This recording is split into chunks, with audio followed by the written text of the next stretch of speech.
Welcome back to class, everybody. It's a bloody sandy day in the neighborhood, and I am really hungover.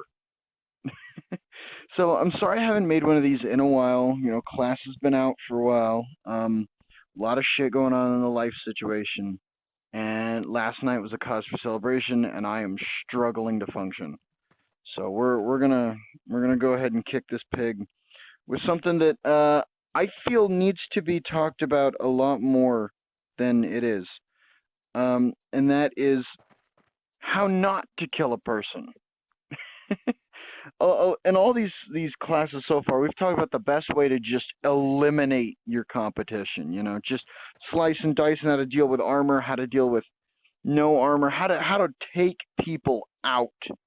But there is an incredibly noble profession called bounty hunting, which a lot of people think bounty hunters started in like the Wild West days, but that's not true.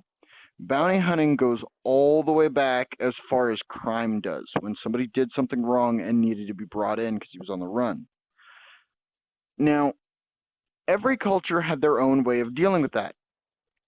Um, Oftentimes, bounty hunters were called catch pulls because of this thing. Yeah, that looks fucking terrifying. Um, Essentially, they'd go out and catch people with those pulls. So but they also had a whole variety of ways to apprehend an individual, say someone who's armed or armored who still needs to be brought into justice. You still got to bring him in, but you don't want to bring him in dead because now you're riding with a corpse on your horse for God knows how many miles for how many days.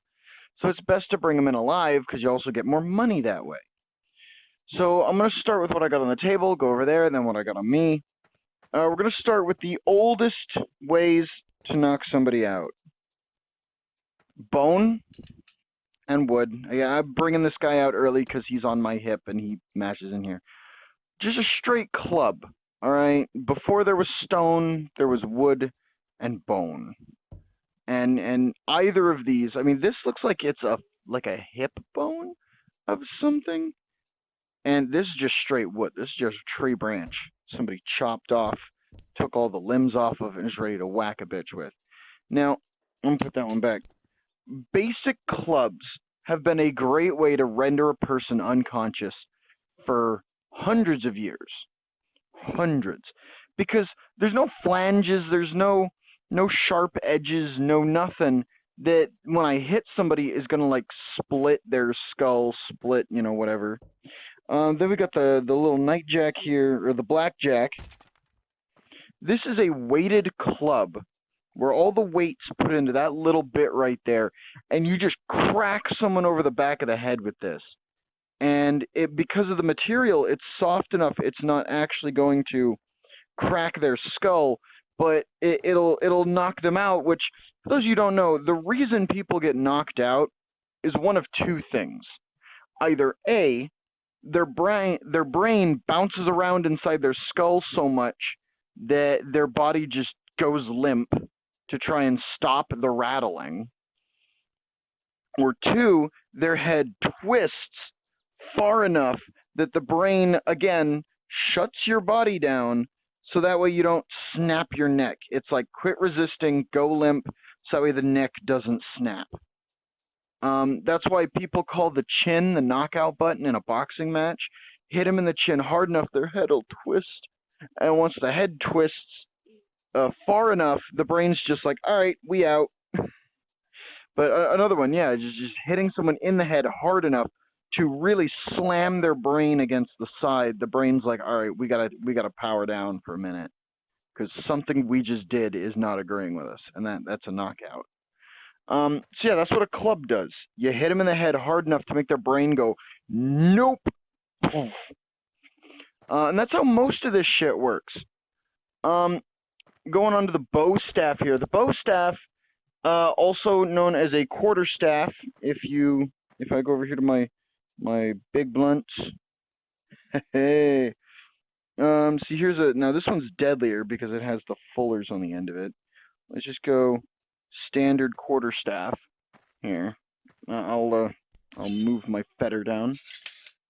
There we go. So those two staves, Japanese and European, respectively, they're essentially the same thing, you know. They're a stick that you would use to defend yourself. And if you're like a monk, like a Buddhist monk, you'd normally have a staff that you'd be carrying, and it'd have like, you know, your little ornaments on the top or whatever, and it would king king because it acted as a chime to help you keep rhythm with your mantras.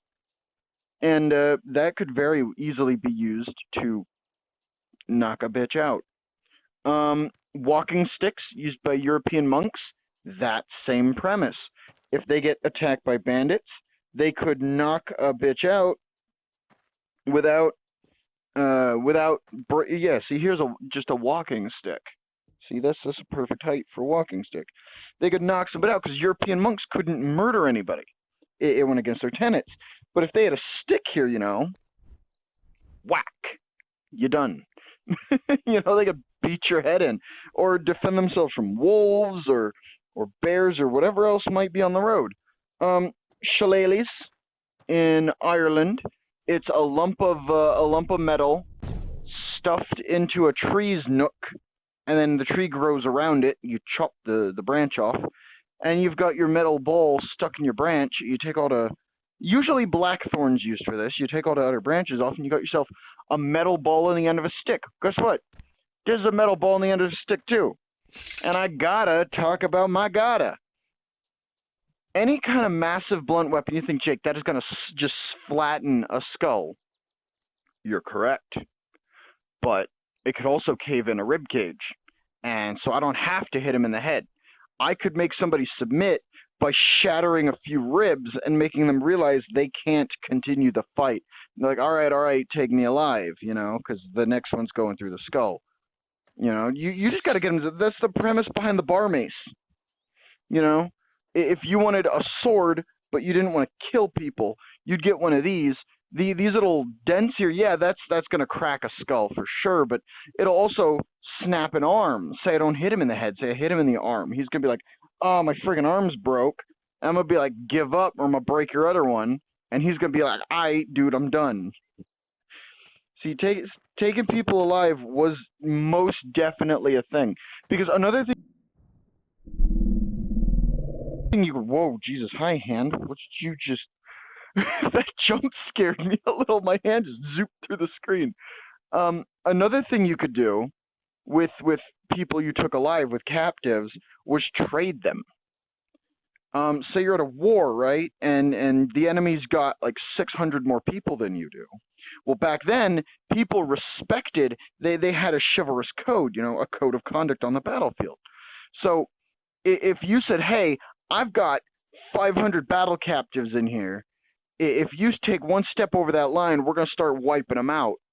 He's going to be like, well, I can't just let 500 possible soldiers die. What do you want? And he goes, we'll let them go, and then you fuck off. And you don't come back for like a year. All right? You leave this castle alone for 1 year. And he'll be like, because I mean, what's 1 year when you're getting 600 new soldiers for your battle effort? So they'd trade the soldiers, and everyone in the castle would have 1 year to prepare a bigger army, a better army, you know, something.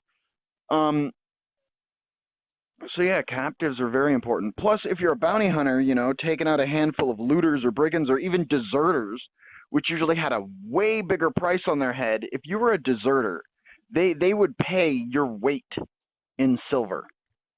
Which, for me, that's 260 pieces of silver. Which, like, in modern times, I think with now just guessing here, but that's a couple thousand. If I deserted the military, that'd be like a couple $1,000 just to bring my ass to justice. So, moving on, we got way distracted. Something like this has the studs on it again. This would be better for like if your opponent had a metal helmet on and you wanted to like rattle his cage in the helmet.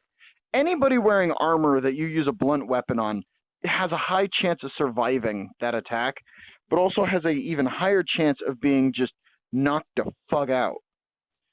Tonfas and Sais, y'all seen you know, Electra, y'all see Ninja Turtles, y'all know what these are.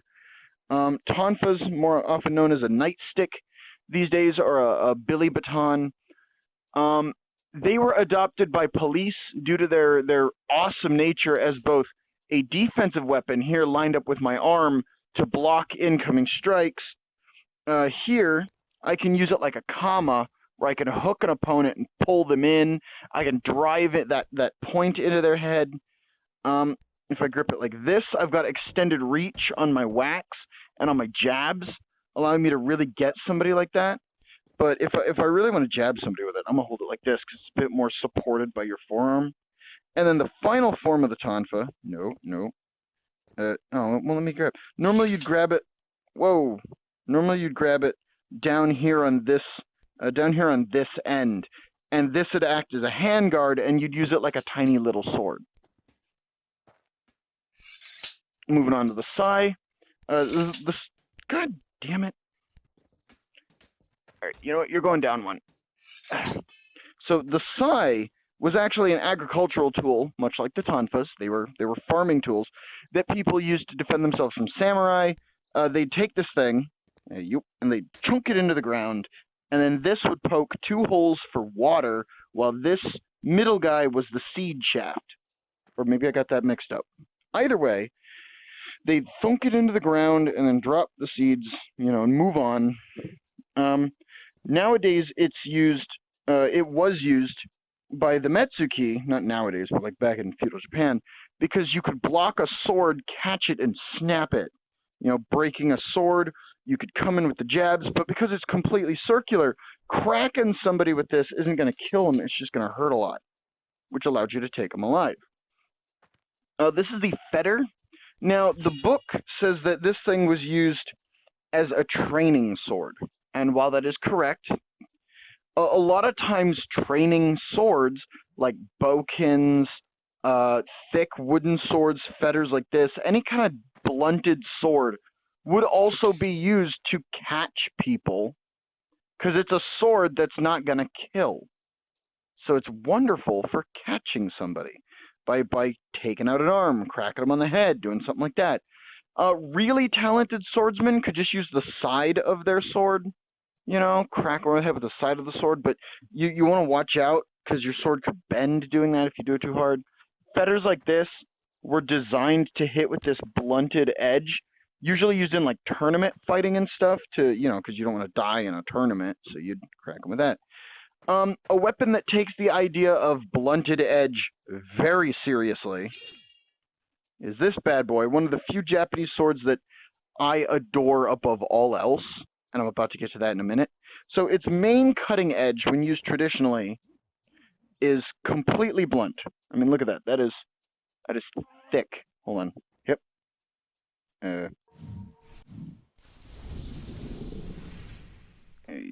Look at that. That is a thick sword. But the back end of this sword, razor freaking sharp. Because this is known as the pacifist's. Whoa! Thank you, arm. That was terrifying. This was known as the pacifist sword because its whole purpose was to knock a person out rather than kill them. But if you had to kill somebody, you turn it around and the back of the blade is now a falx. I mean, hold on. Let me just whip one out here so you guys can get the comparison in here. I mean, yeah, it doesn't have exactly the same curve, but that's essentially the same idea.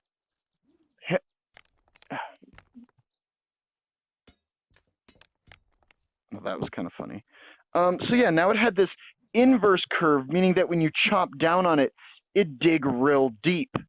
And it wouldn't slide off the body, so you'd only get that one shot before you had to back out.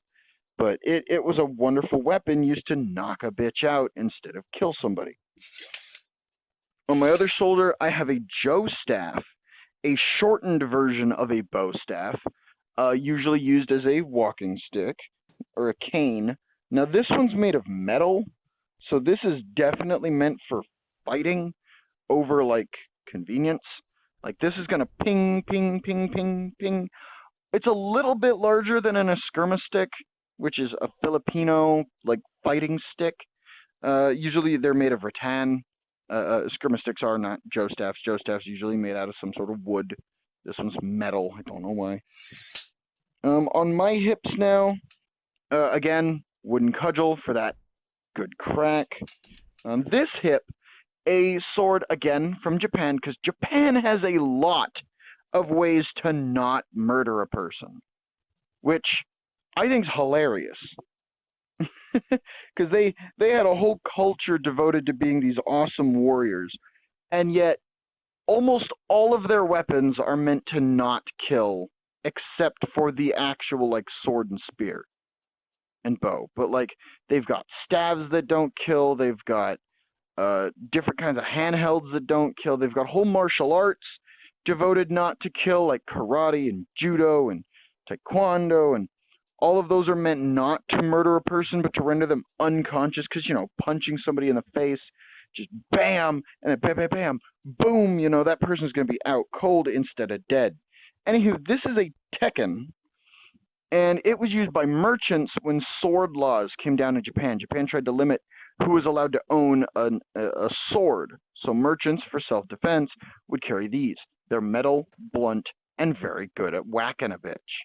Plus, I'm guaranteeing you something like this, like colliding with a samurai sword, would do a lot of damage to that samurai sword, like a lot. So, ooh, shoot. All right. So that's our less than lethals for the walls and for me. Now we're going to test them out. We're just going to do it one at a time. The goal is to just crack a bitch over the head, I guess. Now this one, I'm going to test both its crack ability. Whoa. Whoa. There you go.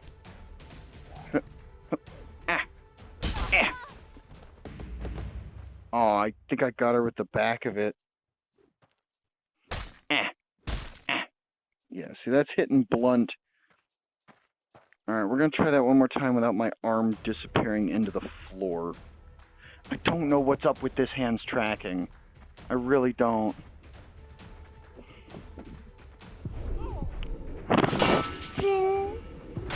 Bam! Oh. There we go. And as you can see by the splat patterns, that is indeed a blunt strike.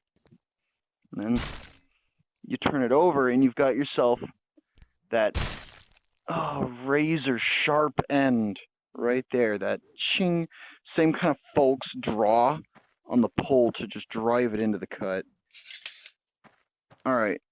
Next, we're going on to the Joe staff, which it wants to hold in the middle. And if I had better tracking, I'd love to fight with it like that. Bam, bam, bam.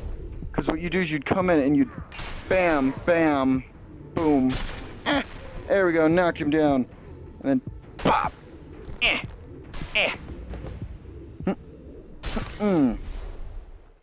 Yeah, that's just a blunt whacker. It's decent reach. If you do hold it in the middle, you can come through like that, and then strike, but boom, boom. But again, my tracking's way off. I'm gonna try and get that hit though. I really want to get that hit. As a practitioner of martial arts for the last 16 years now, I think. Bam! Oh, I hit her with my hand. Bonk, bonk, bam. I'm pretty fluent in a lot of these weapons on like how the flow of them would work, but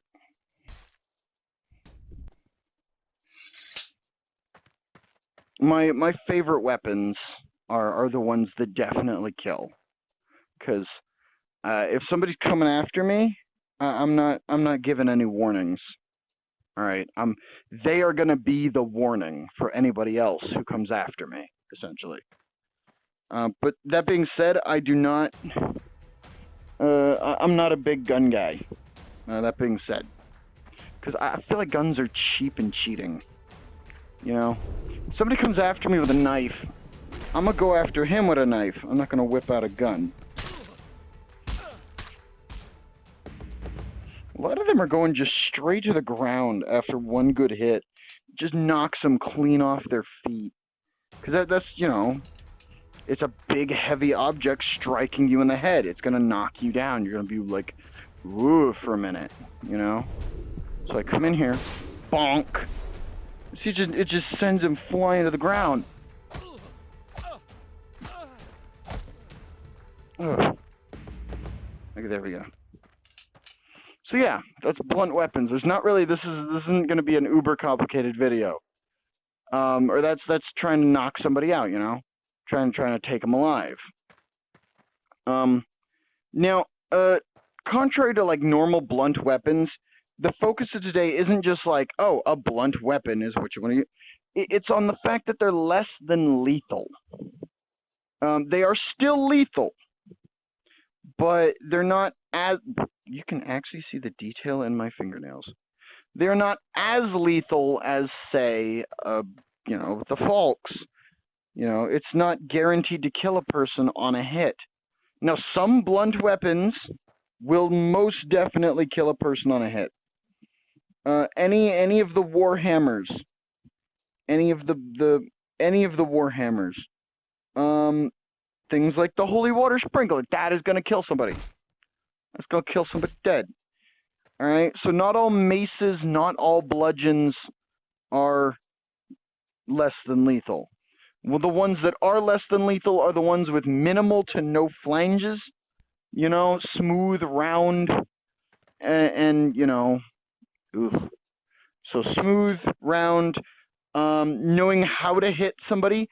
If you want to take somebody alive, you can't just bam them as hard as you want because you're going to shatter their skull.